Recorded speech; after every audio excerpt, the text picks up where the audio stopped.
உன் குழந்தையோட நல்ல வாழ்க்கைக்காகவும் அதுக்கு ஒரு சிறந்த எதிர்காலத்தை அமைச்சு கொடுக்கணுன்றதுக்காகவும் உன் டைவர்ஸ் முடிவை நீ மாற்றித்தாம ஆகணும். சாரி சார், நீங்க இவ்ளோ சொன்னதுக்கு அப்புறமும் கூட நான் என் முடிவை மாத்திக்க விரும்பல. என் குழந்தைக்கு ஒரு நல்ல அம்மாவா மட்டும் இல்லாம ஒரு நல்ல அப்பாவாவும் என்னால இருக்க முடியும். அம்மாவோட அன்பை மட்டும் இல்லாம அப்பாவோட பாசத்தையும் காட்டி என் குழந்தைய இந்த சொசைட்டில ஒரு நல்ல மனுஷனா வளர்த்து ஆளாக்க முடியும். அந்த நம்பிக்கை எனக்கு இருக்கு சார். அதனால தான் சொல்றேன், எனக்கு நீங்க பண்ண வேண்டியதெல்லாம் ஒண்ணே ஒண்ணுதான். சூர்யாவுக்கு டிவோர்ஸ் நோட்டீஸ் அனுப்புங்க, அவ்வளவுதான். என்ன சார்? ஓகேம்மா, நீ இவ்வளோ தீர்மானமாக இருக்கும்போது இனிமேல் நான் சொல்கிறதுக்கு எதுவுமே இல்லை. டைவர்ஸ் நோட்டீஸ் அனுப்பிடுறேன் காயத்ரி. தேங்க்யூ சார், நான் வரேன். சரிம்மா.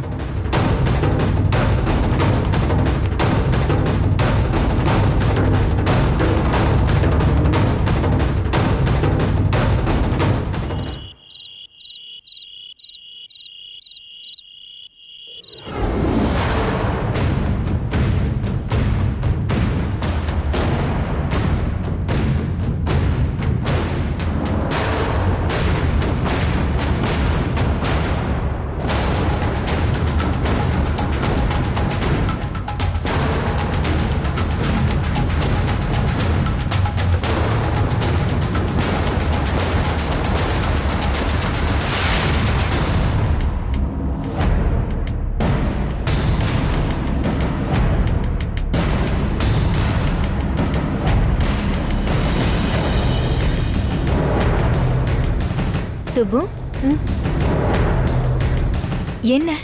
என்னாச்சு சுப்பு?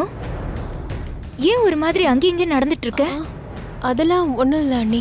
யாராவது ஒன்றும் இல்லைன்னு சொன்னா நிறைய இருக்குன்னு அர்த்தம். என்னன்னு சொல்லு.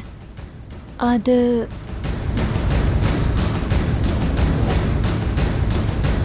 என்ன சுப்பு, சொல்லு. இல்லை அண்ணி, இந்த விஷயத்த சொல்லி எதுக்கு உங்களை கஷ்டப்படுத்தணும்னு தான். என்ன சொல்ற? அப்போ மறுபடியும் ஏதோ பிரச்சனை உங்களுக்குள்ள நடந்திருக்கு, அப்படிதானே?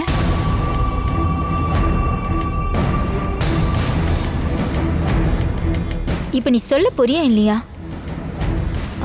அண்ணி, இன்னைக்கு காலையில் எல்லாரும் வெளியில் போயிருந்தீங்கல்ல? ஆமா, போயிருந்தோம். அப்போ சூர்யா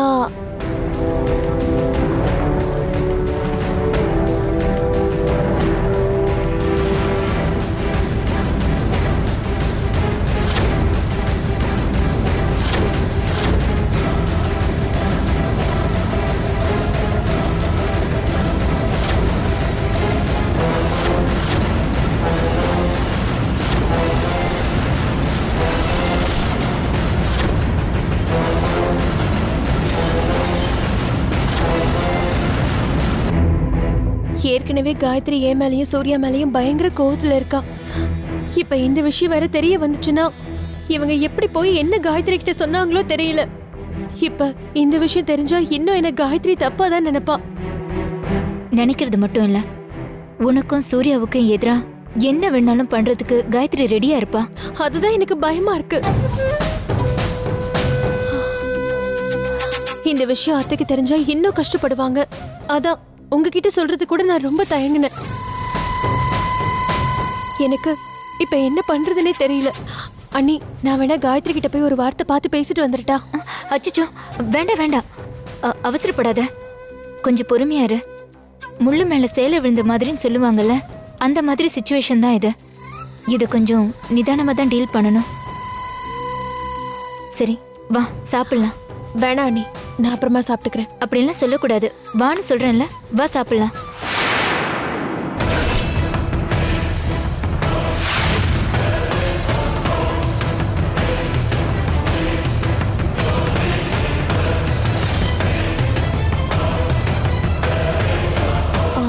அத்தை, அத்தை, சத்தியமா எங்க மேல எந்த தப்பும் இல்ல அத்தை. அவங்கதான் ஏதோ தப்பா புரிஞ்சுக்கிட்டு. நேரம் சரியில்லைன்னா இப்படிதாம்மா. நாம தப்பு பண்ணலன்னா கூட நமக்கு தண்டனை கிடைக்கும். அத்தை, நடக்கிறதையெல்லாம் பார்க்கும்போது என் மனசுக்கும் வருத்தமாதாம்மா இருக்கு. அதனால தான் இந்த விஷயம் உங்களுக்கு தெரிய வேண்டாம்னு நினைச்சேன். தெரிஞ்சதும் ஒரு விதத்துல நல்லதுக்கு தான். அடுத்து என்ன பண்ணலான்னு யோசிக்கலாம்ல. காயத்ரிக்கு தான் புரிய வைக்கணும். அதுதான் நம்ம அடுத்ததா பண்ண வேண்டியது. நீ சொல்ற மாதிரி நாம இதுல அவசரம் காட்டினோம்னா காரியமே கெட்டு போயிடும். அது மட்டும் இல்லாம காயத்ரிக்கு இப்ப நாம என்ன சொன்னாலும் புரியாது. இது அவளா உணர்ந்து புரிஞ்சுக்க வேண்டிய விஷயம். அப்போ வேற என்னதான் பண்றது? சரி, நான் பாத்துக்கிறேன். நீங்க போங்க, சாப்பிடுங்க. வனிதா, கூட்டிட்டு போ. சரிம்மா. சுபு, வா.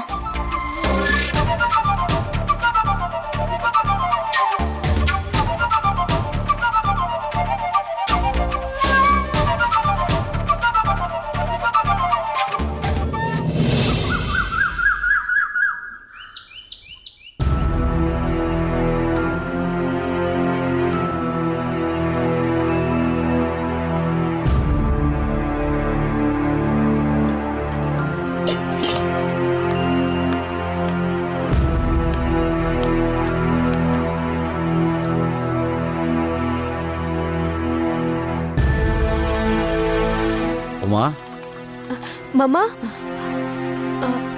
ஜெகன் வரலையா மாமா? இல்லம்மா, ஜெகன் வரல. மாமா, அவரு நல்லா தானே இருக்காரு. நீங்க பாத்தீங்களா அவரை? நான் தான் அன்னைக்கு உங்கள்கிட்ட சொன்னேன்ல, நல்லா தான் இருக்கான். நீ ஒன்றும் கவலைப்படாத. எப்படிப்பா கவலைப்படாம இருக்க முடியும்? போனவன் இது வரைக்கும் திரும்பி வராம இருக்கானே. அம்மா, அவன் ஃபாரின் போகிறதுக்காக பாஸ்போர்ட் விசாலாம் வாங்குறதுக்காக அது விஷயமா அலைஞ்சிட்டு இருக்கான். வந்துடுவான். நீங்க ஏதோ சொல்றீங்க மாமா, ஆனா என் மனசு சமாதானமே ஆக மாட்டேங்குது. ஹேய், அப்போ உனக்கு என் மேலே நம்பிக்கை இல்லையா? நான் தான் சொல்கிறேன்ல, ஒன்றும் பிரச்சனை இல்லை, நல்லா தான் இருக்கான். ஓகேவா? ஆமாம் ஆமாம் ஆமாம். மணி அடிச்சா சோறு, தங்க நல்ல ரூம் வசதி. ஹேய், என்ன வளர்ற? நான் ஒன்றும் உளரல முத்தையா, நீங்க தான். பாவம் நாகம்மாவும் உமாவும் ஜெகனை காணும்னு எவ்வளோ கஷ்டப்பட்டுட்டு இருக்காங்கன்னு புரியாம பேசிட்டு இருக்கேன். சாரி, உளறிட்டு இருக்கீங்க.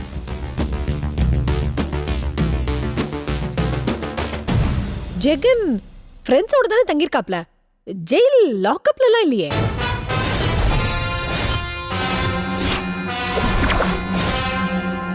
ஏய், இருங்க இருங்க இருங்க இருங்க முத்தையா, இப்ப எதுக்கு நர்சரி ஸ்கூல் பசங்க மாதிரி ஏன்னு கத்திட்டு இருக்கீங்க?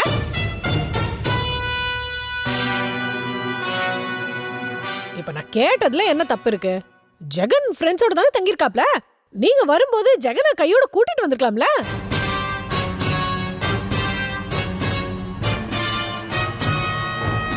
உமாவும் நாகம்மாவும் ஜெகனை பார்த்து மனசு சமாதானமா இருப்பாங்கல்ல. அதை விட்டுட்டு சௌகரியமா இருக்கா நல்லா இருக்கான்னு சொல்றீங்க. இது உங்களுக்கு நியாயமா இருக்கா? உமாவும் நாகம்மாவும் பாவம் இல்லையா? அடச்சி, வாய மூடு. ஆடு நனைதேன்னு ஓனா எழுதுச்சான். அப்படிலாம் இருக்குது உன் கதை. நாகம்மா, என்ன நாகம்மா, ஆடு ஓனான்னு என்னென்னமா கதை சொல்லிட்டு இருக்க? எனக்கு ஒண்ணுமே புரியலையே. இது எல்லாத்துக்கும் காரணமே நீங்க தான். உங்களுக்கு ஒண்ணும் புரியல? ஆமாம் தம்பி, ஜெகனை வார்த்தையாலே குத்தி குத்தி அவமானப்படுத்தி அவனை இங்கிருந்து போக வச்சதே இவதான். அவன் இங்க வராம இருக்கிறதுக்கும் காரணம் இவதான். எல்லாத்தையும் பண்ணிட்டு உன் முன்னாடி எப்படி பேசிட்டு நிக்கிற பாத்தியா? எல்லாமே நடிப்பு, நாடகம். தெரியுமா, எது நடிப்பு எது உண்மை தெரியாதா என்ன? முத்தையா, அப்போ நான் நடிக்கிறேன் நீங்களும் நினைக்கிறீங்களா? ச்சே, ஐயோ கடவுளே, என் உண்மையான அன்பை புரிஞ்சுக்க இந்த வீட்டுல யாரும். அத்தை வாங்க, அத்தை வாங்க.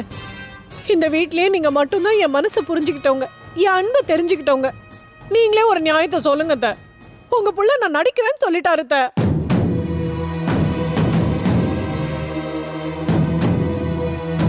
அத்தை சொல்லுங்க அத்தை, நான் நடிக்கிறேனா அத்தை? என் அன்பு நடிப்பா?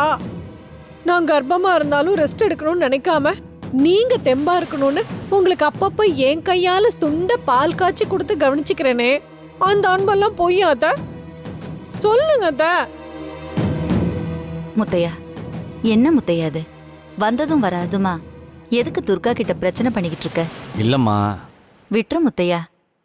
விட்டு கொடுக்கறதுனால ஒன்னும் கெட்டு போறதில்ல.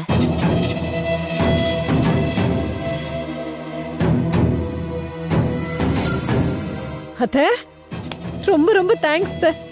எனக்கு சப்போர்ட்டா 2 வார்த்தை பேசுறதுக்கு நீங்க இருக்கீங்களே, எனக்கு அத்து போதும் அத்தை. உங்க நல்ல மனசுக்கு நீங்க ரொம்ப வருஷம் நல்ல ஆரோக்கியத்தோட நல்ல ஆயுசோடயும் இருக்கணும் அத்தை. என் சின்ன அத்தை.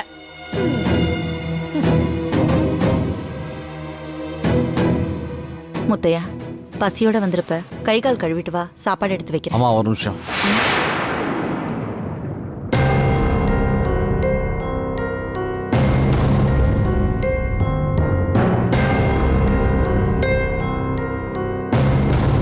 அம்மா, என்ன முத்தையா?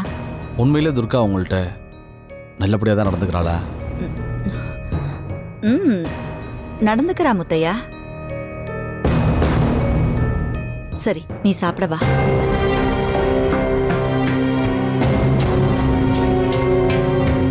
மாமா, சொல்லுவோம்மா. நான் திரும்ப திரும்ப கேக்குறேன்னு தப்பா நினைக்காதீங்க. ஜெகன் தப்பான வழிக்கு ஒன்றும் போகலையே. அதெல்லாம் ஒன்றும் இல்லைம்மா. இல்ல மாமா, துர்காக்கா வாயிலிருந்து திரும்ப திரும்ப ஜெயில லாக்அப்னு வந்துட்டு இருக்கு. அத நினைச்சாலே ரொம்ப பயமா இருக்கு. அவள் உன்னை கஷ்டப்படுத்தணுன்றதுக்காகவே வெறுப்பேற்றிட்டு இருக்கா. அவள் பேச்செல்லாம் கேட்காத. ஜெகன் ஒரு தப்பும் பண்ணாதப்ப எதுக்கு அவன் லாக்அப்பில் இருக்க போகிறான்? உண்மையிலே இப்போ லாக்அப்பில் இருக்கிறது யார் தெரியுமா? சபாபதி. ஜெயிலேருந்து தப்பிச்சு போனான் அவனை. அவன் பொண்ணை வச்சு மடக்கி பிடிச்சி மறுபடியும் ஜெயிலே போட்டேன். அவன் தான் இப்போ கம்பி எண்ணிட்டு இருக்கான். தேவையில்லாமல் ஜெகனை நினச்சி யாரும் கவலைப்படாதீங்க. அவனுக்கு ஒன்றும் இல்லை.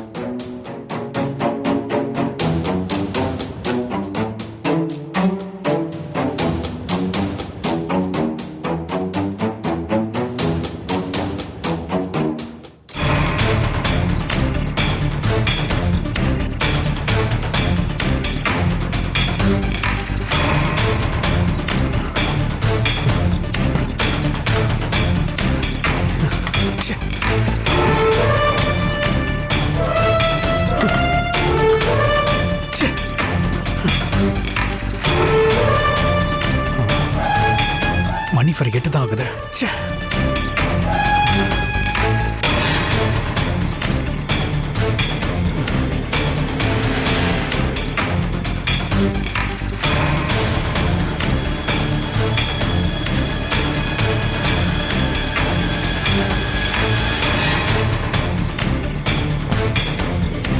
சூர்யா, என்னப்பா டைம் ஆயிட்டே இருக்கு, ஆபீஸ்க்கு கிளம்பலையாப்பா? என்னப்பா? நான் இன்னைக்கு ஆபீஸ் போல. ஏன் லீவுமா?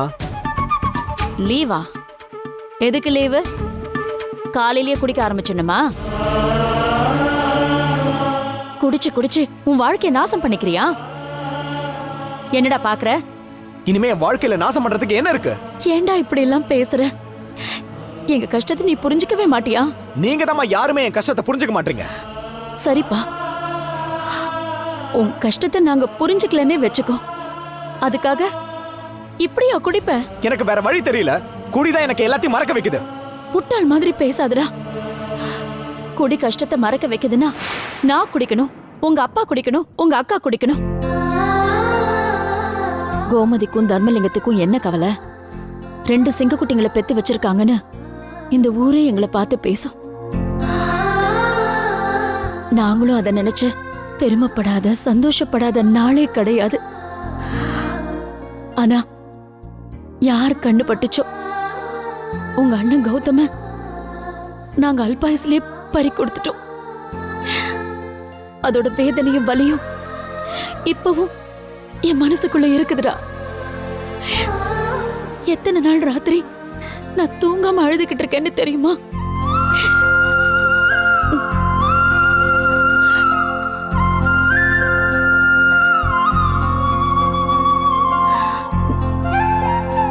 உங்க அப்பாவும் அப்படிதான்ப்பா. தன் கஷ்டத்தை மனசுக்குள்ளேயே வச்சு புதைச்சுக்கிட்டு இந்த குடும்பம் நல்லா இருக்கணுங்கிறதுக்காக சந்தோஷமா இருக்கிற மாதிரி நடிச்சு நடமாடிக்கிட்டு இருக்காரு. அவரும் நானும் எங்க கஷ்டத்தை மறக்கணும்னு குடிச்சோம்னா 24 மணி நேரமும் நாங்க குடிச்சுக்கிட்டே தான் இருக்கணும்.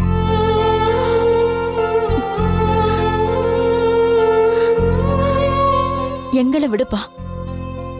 நானும் உங்க அப்பாவும் வாழ்ந்து முடிச்சவங்க. வாழ்க்கையில நிறைய நல்லது கெட்டதை பார்த்துட்டோம். ஆனா உங்க அக்கா வனிதா இருக்காளே, அவளை பத்தி கொஞ்சம் யோசிச்சு பாத்தியா?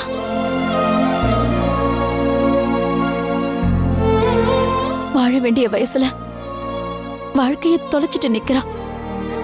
அவளுக்கு இந்த வீட்ல அப்பா அம்மான்னு நாங்க இருக்கோம், தம்பின்னு நீ இருக்க. ஆனா அவ தன் மனசுக்குள்ள தான் தனியா இருக்கிறதா தான் நினைச்சுக்கிட்டு இருப்பா. நாம என்ன பண்ணாலும் அந்த நினைப்ப சத்தியமா மாத்த முடியாதுப்பா.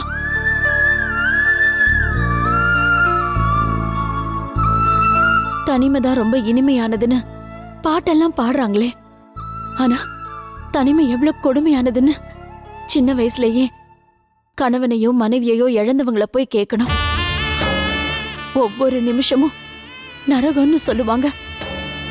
அந்த வேதனையை மறக்கிறதுக்கு உங்க அக்கா குடிக்கணும்னு முடிவு பண்ணான்னா அவ வாழ்க்கையில குடிக்கிறத தவிர வேற எதையுமே பண்ண முடியாது.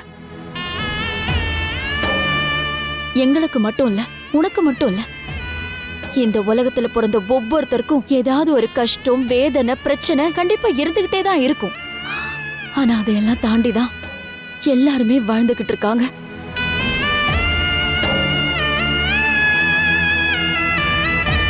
நாங்களும் அப்படிதான்ப்பா வாழ்ந்துட்டு இருக்கோம். நீயும் அப்படிதான் வாழணும்னு நான் ஆசைப்படுறேன். இத பாருப்பா, நான் சொல்றத நல்லா கேளு. குடிக்கிறத விட்டுடுப்பா. அது உன்னை, உன் புத்திய மழுங்கடிச்சு உன் கஷ்டத்தை தற்காலிகமா அது மறக்க வைக்குது. ஆனா குடியால ஒரு நிரந்தரமான சந்தோஷத்தையோ நிம்மதியையோ என்னைக்குமே தர முடியாதுப்பா.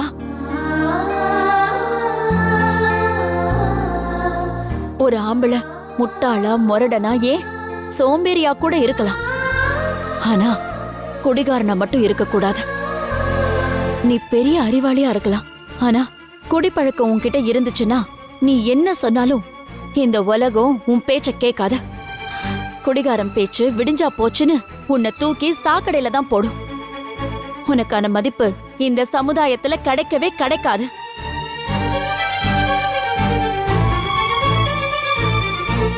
ஒரு பிரச்சனைக்கு இன்னொரு பிரச்சனை என்னைக்குமே தீர்வாகாது. ஒரு பிரச்சனையை தீர்க்கணும்னு நினைக்கணுமே தவிர அந்த பிரச்சனையை மறக்கணும்னு நினைக்க கூடாது. நானும் உங்க அப்பாவும் காதலிச்சு கல்யாணம் பண்ணிக்கிட்டவங்க தான். காதலோட வலி எப்படி இருக்கும்னு எனக்கும் நல்லாவே தெரியும்.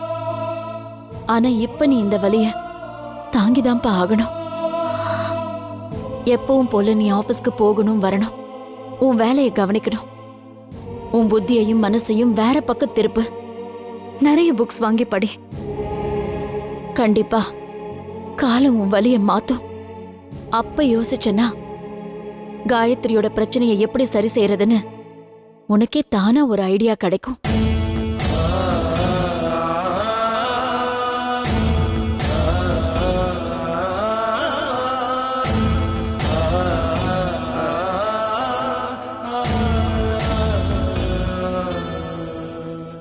சூர்யா, நான் சொல்றத கேளுப்பா.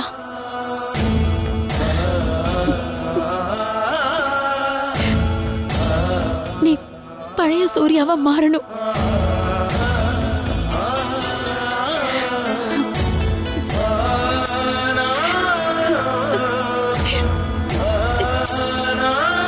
ஒரு வீட்டுல புருஷனோ புள்ளையோ குடிக்கிறாங்கன்னா அவங்க குடிக்கிறது அந்த வீட்டுல உள்ள பொண்ணுங்களோட கண்ணீரை தான்ப்பா. இதுக்கு மேல எனக்கு என்ன சொல்றதுன்னே தெரியல. நீ யோசிச்சு ஒரு நல்ல முடிவா எடு.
திருடத் தொலைகிறாய், திசைகள் எட்டும் மலர்கிறாய், காற்றை பூட்ட விளைகிறாய் என் ஜீவனே. திருடத் தொலைகிறாய், திசைகள் எட்டும் மலர்கிறாய், காற்றை பூட்ட விளைகிறாய் என் ஜீவனே. அடனியா அடனியா என் உயிரை தீண்டியது